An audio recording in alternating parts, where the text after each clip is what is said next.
जय जय गुरुदेव, जय जय गुरुदेव, जय जय गुरुदेव, जय जय गुरुदेव, जय जय गुरुदेव, जय जय गुरुदेव, जय जय गुरुदेव, जय जय गुरुदेव।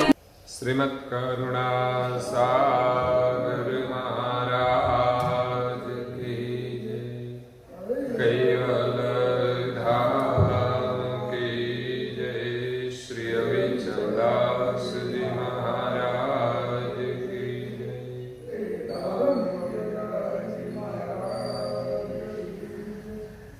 सत्केवल साहिब, सत्केवल साहिब, सत्केवल साहिब। परम गुरु श्रीमद् करुणा सागर महाराज श्री रचित पंचम स्वसंवेद यानी पंचम सूक्ष्म वेद निजपति परम प्रभाव स्कंद है चौथा और चौपाई नंबर है 124।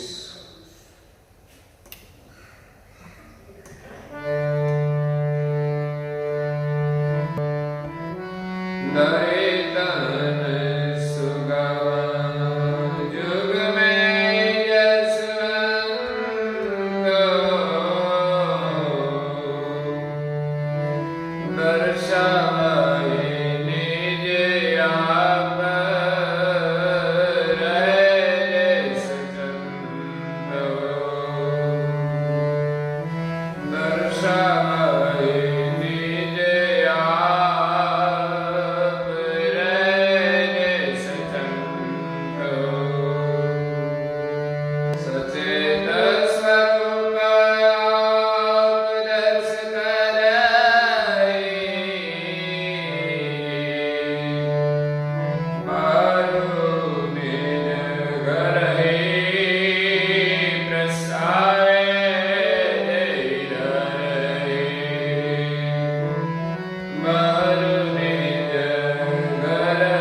प्रिय भक्तजनों,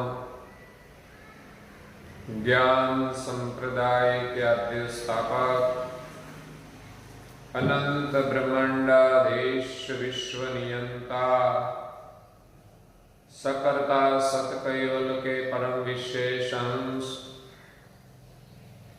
सगुण निर्गुण तीत सकर्ता सिद्धांत का प्रतिपादन करने वाले अनंत अंशों के तारणहार परम मोक्ष के दाता कैवल धर्म धुरंधर नव बुद्धि के सागर महान समर्थ परम श्रेष्ठ परम विभूतिवान परम दयालु परम कृपा निधि सर्वज्ञ दिव्य परम गुरु श्रीमद् करुणा सागर जी महाराज विश्व भर के जिज्ञासु और मुमुक्षु अंशों को यथार्थ ज्ञान का उपदेश देते हुए स्वरचित पंचम स्वसंवेद ग्रंथ के चौथे स्कंद की 124वीं चौपाई में निजपति परम प्रभाव का वर्णन करते हुए अपनी अलौकिक अमृतमय वाणी में कहते हैं कि धरि तन सुगम जुग में जसवंतो दर्शावही निज आप रहे जे सचंतो। इस संसार में सदगुरु का अवतरण क्यों हुआ है कि संसार में जगत के जीव अपने सर्जनहार को भूलकर सगुण और निर्गुण की भ्रमणा में भ्रमित होकर जो अपने को भूल गए हैं, अपने सर्जनहार को भूल गए हैं, उनकी पहचान कराने के लिए सर्जनहार के सानिध्य में से सर्जनहार के परम विशेष अंश परम गुरु श्रीमद करुणा सागर महाराज इस विश्व में सदगुरु के रूप में प्रकट हुए हैं। दरितन सुगम जुग में जशवंतु, इस संसार में सदगुरु दिव्य देह धारण करके सुगमता से सरलता से सर्जनहार का यशोगान करते हैं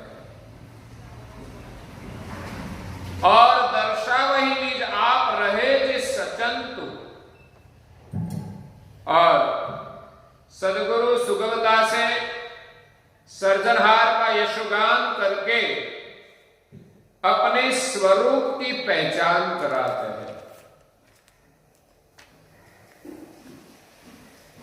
तो मनुष्य के जीवन में सर्जनहार की प्राप्ति के लिए सदगुरु के शरण की आवश्यकता अनिवार्य है। बिना सदगुरु कोई जीव अपनी पहचान नहीं कर पाता और अपने स्वरूप के अनुभव के बिना सर्जनहार की पहचान नहीं होगी। यहां समर्थ परम गुरु अपने स्वरूप की पहचान कराते हैं कि हम सगुण तत्व रूप नहीं है, निर्गुण निराकार रूप नहीं है, लेकिन दोनों का साक्षी रूप चैतन्य का स्वरूप है। ये अंश सर्जनहार की वंश का है। वो सर्जनहार सगुण और निर्गुण से तीत है। ऐसी पहचान हमें सदगुरु कराते हैं। जीव तो अल्पज्ञ है, अपने को पता नहीं कि मैं कौन हूं। वो तो संसार में कोई अच्छी अच्छी बातें सुनाते हैं तो उनके प्रभाव में आकर मान भी लेते हैं कि ये मेरा भगवान है, ये मेरा इष्ट है, मैं उनका अंश हूं, मैं ही परमात्मा हूं। ऐसी कई भ्रमणा में जीव भ्रमित हो गया है।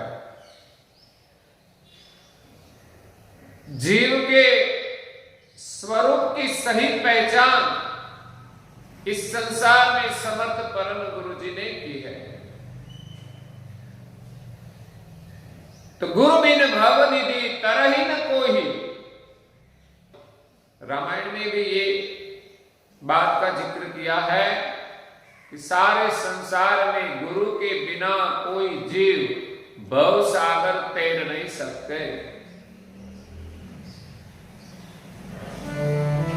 गुरु बिना भव निधि तरहि न कोई। गुरु बिना भव निधि तरहि न कोई। शेष निरंसी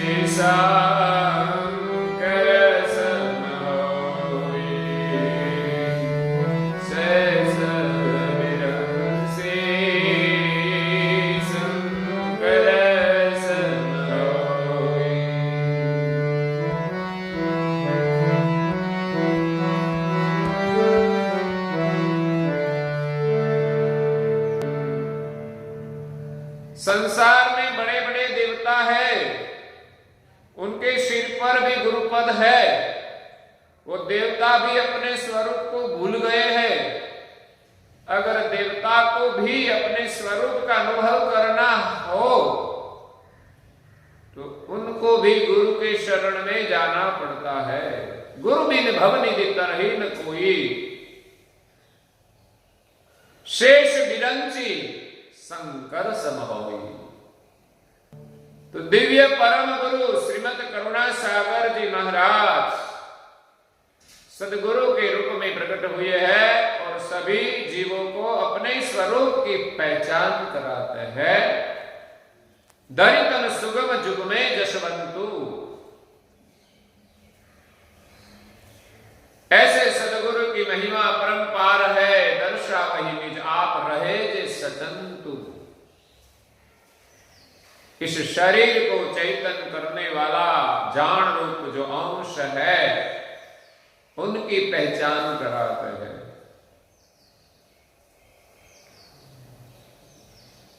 तो गुरु की परम आवश्यकता है। गुरु के बिना जीव अपने स्वरूप का अनुभव नहीं कर सकते, क्योंकि हम जीव दशा में शरीर रूप हो गए। अपने को भूलकर हम अपने को शरीर मानने लगे। तो एक कहानी है, एक प्रसंग है कि एक राजा था। राजा और रानी साथ में जंगल में जा रहे थे। उनके साथ उनका एक छोटा लड़का था। बीच में लुटेरे मिले और लुटेरे ने राजा रानी के आभूषण लूट लिए और रानी का एक छोटा सा बालक था उनको भी छीन लिया। तब रानी लुटेरे के सामने गिड़गिड़ाने लगी, प्रार्थना करने लगी कि आप हमारे जेवर ले जाओ, हमारी संपदा ले जाओ, लेकिन मेरा बालक मुझे वापस कर दो। लेकिन लुटेरे ने रानी का बच्चा वापिस नहीं किया, वो साथ में लेकर चले गए। एक मां का बच्चा छिन जाए, उनका दर्द क्या होता है वो तो मां ही जाने। रानी का खाना पीना हराम हो गया, उनको जबरदस्ती से खिलाना पड़ता है, तब वो खाती है। राजा भी दुखी तो था,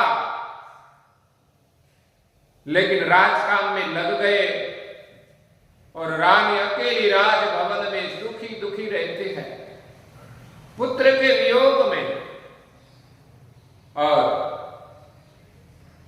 इसी प्रकार 18 साल बीत गए। एक दिन राजभवन में एक महात्मा पधारे, जो उनके गुरुदेव थे। गुरुदेव आया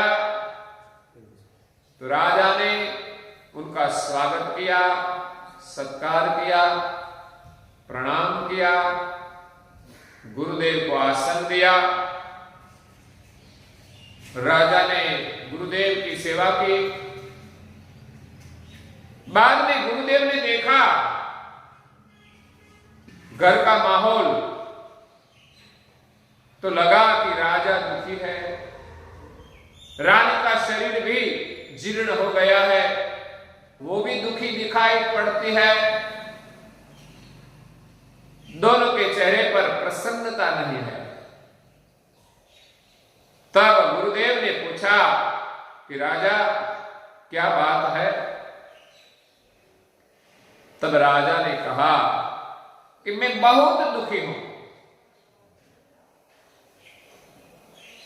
लुटेरे ने मेरा धन माल लूट लिया, उनका मुझे दुख नहीं है, लेकिन मेरा एक ही बालक था,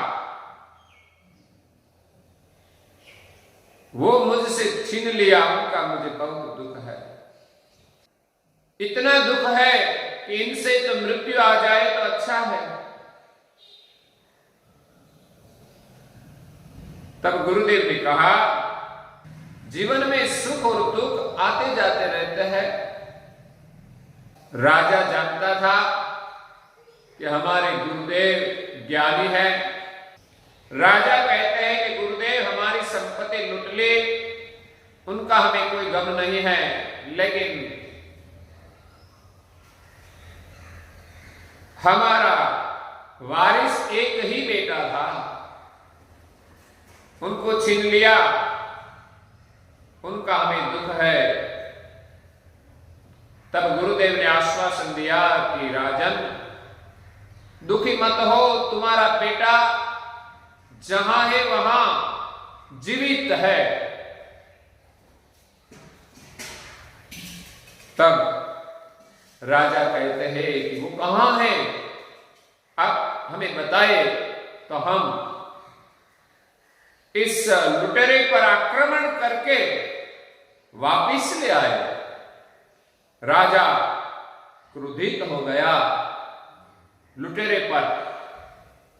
तब गुरुदेव कहते हैं कि आप जरा धैर्य रखें, धैर्य का क्रोध ही हमें मदद करता है, बिना धैर्य का क्रोध हमें नुकसान करता है। अगर तुम लुटेरे पर आक्रमण करने के लिए जाओगे तब तुम्हारे बेटे को पता नहीं है कि मेरा पिता है, तो इस आक्रमण में शायद तुम्हारा बेटा मर जाएगा, तो इसलिए धैर्य रखो। तो राजा कहते हैं कि आप ही कुछ उपाय बताए कि मैं क्या करूं। गुरुदेव कहते हैं कि मैं लुटेरे के पास जाऊंगा और राजकुमार को अपनी पहचान कराऊंगा कि तुम लुटेरे नहीं हैं, तुम एक राजा के राजकुमार हैं। जब राजकुमार को पता चलेगा कि मैं राजकुमार हूं, तब ही अपने पिता की पहचान कर पाएंगे और पिता की प्राप्ति कर पाएंगे। गुरुदेव ने योग समाधि से पता लगा लिया कि राजकुमार कहां है।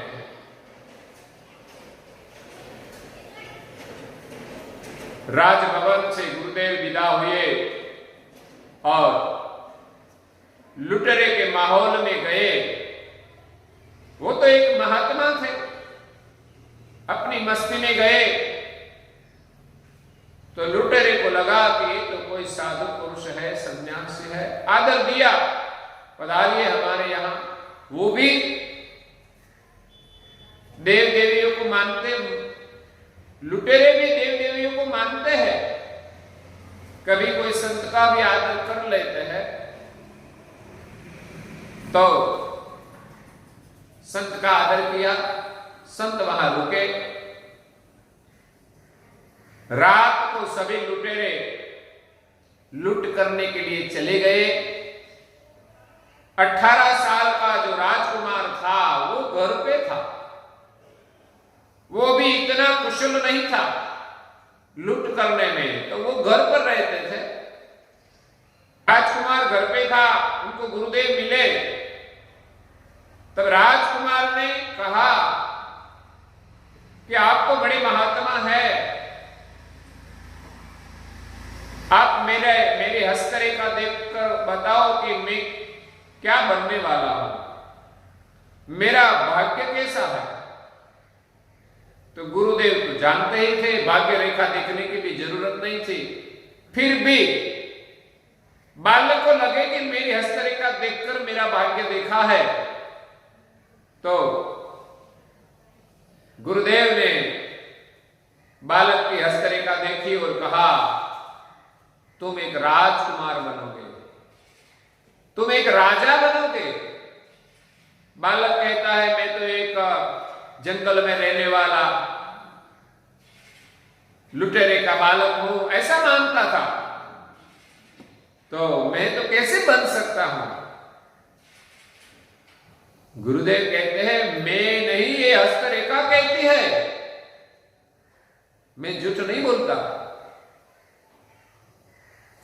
अगर आपको विश्वास न आए तो तुम्हारे पिता जब आए, जिनको वो पिता मानते थे, वो बड़े लुटेरे थे, लुटेरे के जो सरदार थे, वो तेरे पिता आए तब ये बात सुन लेना, ठीक है। लुटेरे सब लुट कर आ गए। बाद में सब सुबह हुए बैठे थे और बड़े लुटेरे को महात्मा ने कहा कि तुम्हारा बेटा नहीं है, लेकिन ये तो राजकुमार है। लुटेरे को आश्चर्य हुआ कि महात्मा तो कोई बड़े ज्ञानी है, अंतर्यामी है, उनको कैसे पहचान हो गई। लुटेरे ने पूछा कि आपको कैसे जाना। तो महात्मा कहते हैं कि उनकी हस्तरेखा कहती है कि राजकुमार है। आप सच बताओ, बात क्या है। तब बड़ा लुटेरा कहता है कि उन महात्मा के आगे झूठ बोलना ठीक नहीं। मैं जैसी बात है वैसे बताता हूं, लेकिन राजकुमार को ये पता नहीं है ना। आपको राजकुमार ने तो ये बताया नहीं है कि तुम राजकुमार हो। महात्मा कहते हैं कि मैंने उसको कुछ नहीं बताया, वो सुनता था। महात्मा और लुटेरे के सरदार की बात राजकुमार सुनता था। तब लुटेरे के सरदार ने बताया कि हम लूट करने के लिए जंगल में घूमते थे, तब एक राजा और रानी वहां से जा रहे थे। उनकी सब संपदा हमने लूट ली और उनके पास एक छोटा बालक था, वो भी छीन लिया। वही बालक है। राजकुमार को विश्वास आ गया कि मैं उनका बालक नहीं हूं, मैं एक राजा का बालक हूं।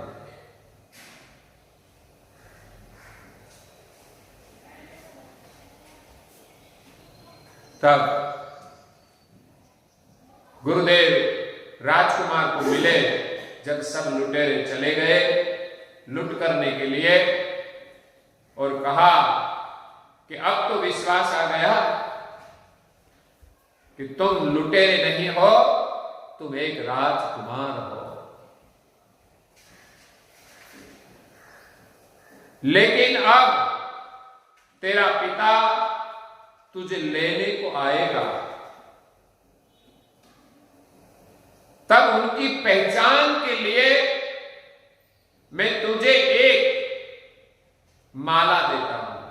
वो माला गले में पहन लेना और दूसरा भाल में तिलक कर देना। बस यही निशानी से तुमको राजा की भेंट हो जाएगी।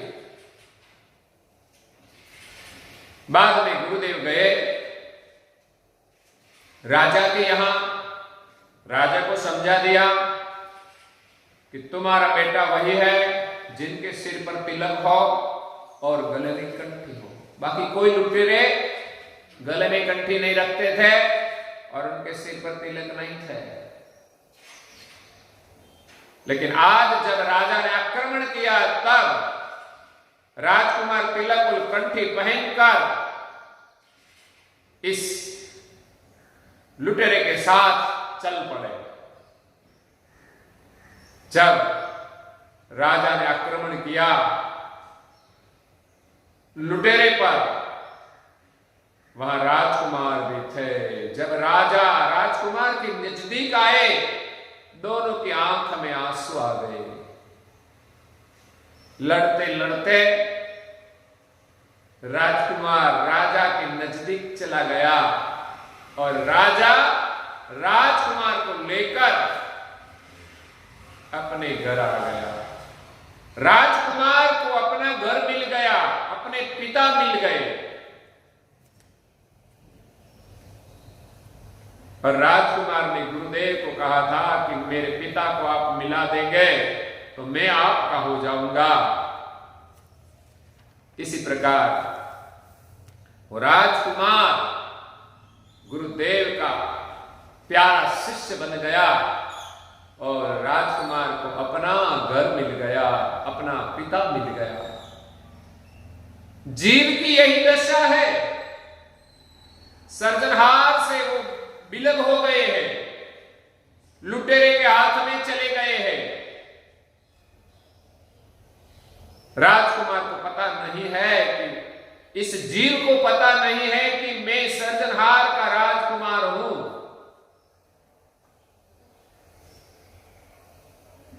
तब राजा रानी को दुख होता है, वैसे ही सर्जनहार को भी दुख हुआ। तब अंशों की पहचान के लिए गुरुदेव परम गुरु श्रीमद करुणासागर महाराज इस विश्व में पधारे और लुटेरे की बस्ती में जाकर अंशों को अपने स्वरूप का ज्ञान देते हैं कि तुम राजकुमार हो, लुटेरे नहीं हो, जीव नहीं हो।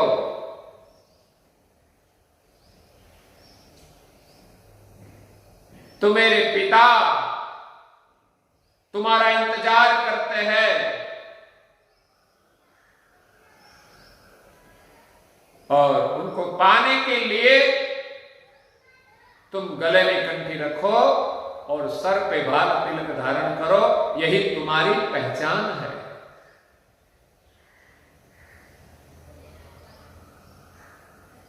और राजा का आक्रमण हुआ। सर्जनहार का जो ज्ञान है, सकरता सिद्धांत, वही सर्जनहार का विश्व में आक्रमण है। और गुरुदेव उनका संदेश लेकर आए हैं और जिनके सिर पर भाल तिलक निशानी है और गले में कंठी का मतलब जिसने गुरु का शरण लिया है और उनके मंत्र का जप करते हैं, उनको अपने स्वरूप का अनुभव होता है और उनको ही राजा पहचान कर अपने सानिध्य में ले लेते हैं। सर्जनहार अपने सानिध्य में ले लेते हैं। तो इसी प्रकार दिव्य परम गुरु इस विश्व में सभी अंशों को अपने स्वरूप की पहचान कराने के लिए आए हैं और कहते हैं कि धरितन सुगम जुग में जशवंतु दर्शावही निज आप रहे जिस सचंतु। इस शरीर में सचिंतन रूप, जान रूप, शरीर को चैतन्य करने वाला जो अंश है, उनका ज्ञान सुगमता से दिव्य परम गुरु हमें देते हैं। सचेत स्वरूप आप दर्श करही। हमारा जो सचेतन स्वरूप है, जान रूप जो अंश है, वो चैतन स्वरूप का जब अनुभव कराते हैं, बहरो निज गरही प्रसावे जही दरही। बाद में दिव्य परम गुरु अपनी करुणा से अंश को निज घर की प्राप्ति कराते हैं, अंशी के साथ एकता कराते हैं। जिस सर्जनहार ने पूरे विश्व को धारण किया है, जेनो अंश त्याही मिलाप करावे, अंशी पदमा एकता करवावे।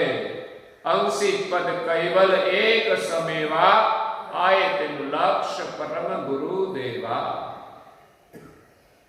सर्जनहार के परम विशेष अंश दिव्य परम गुरु हम सबको अपने स्वरूप का अनुभव कराकर हम जिनका अंश है उनके साथ एकता कराने के लिए ही पधारे हैं और परम गुरु के पास सर्वज्ञ गति है।